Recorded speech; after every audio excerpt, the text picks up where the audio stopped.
Hi, my name is Cassandra Peterson, and today I am doing a rebuttal of Christina Schulte's argument for my POS 160 class.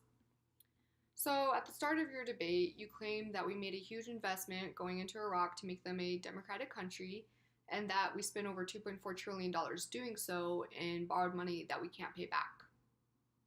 Well, we didn't go into Iraq to make them a democratic country. Our government had its own interests, and the American people were essentially lied to so that Bush could enter Iraq. I mean, what is the first thing we did? Well, we took the Iraqi oil fields.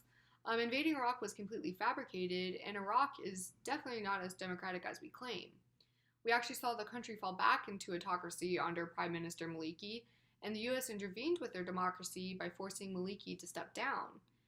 And as far as Haider al-Abadi, in 2015, he issued a 7-point plan for anti-corruption reforms that was essentially seen as a power grab since it allowed him to oust rivals and strengthen his base, and it essentially decreased the share of power and gave Abadi more authority.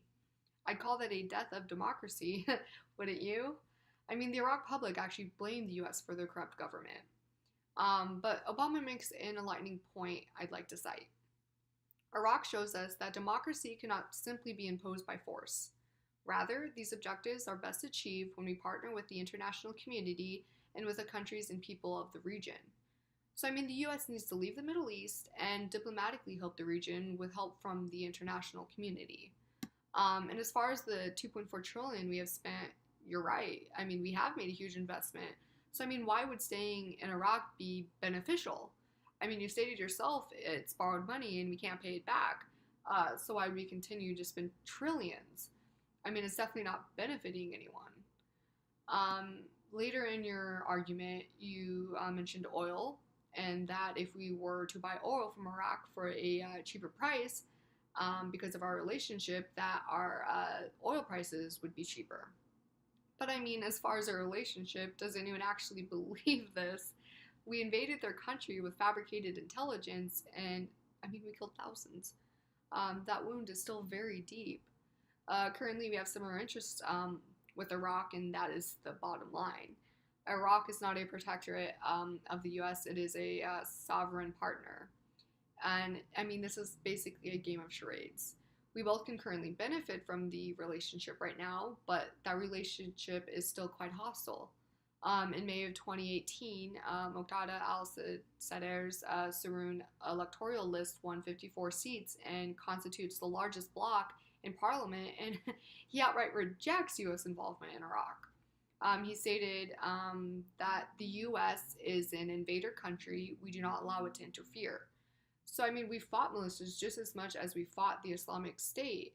And in February of this year, at a conference in Kuwait for Iraq financial assistance to rebuild, Iraqi Prime Minister Haider al-Abadi stated that we needed $100 billion for reconstruction. And what did we do? Well, we refused to contribute.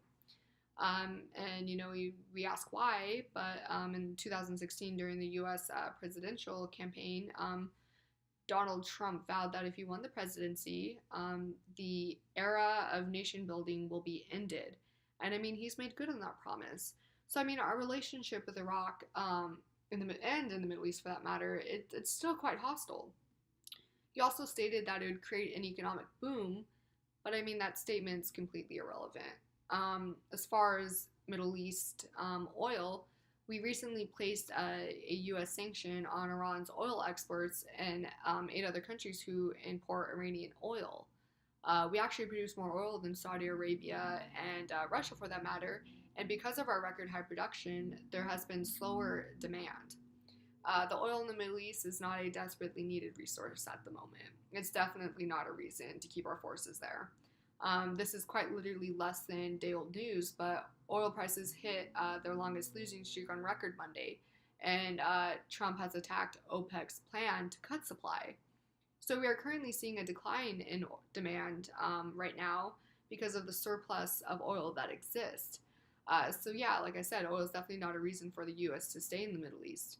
But my overall point is looking at the historical view of Middle East involvement. If the U.S.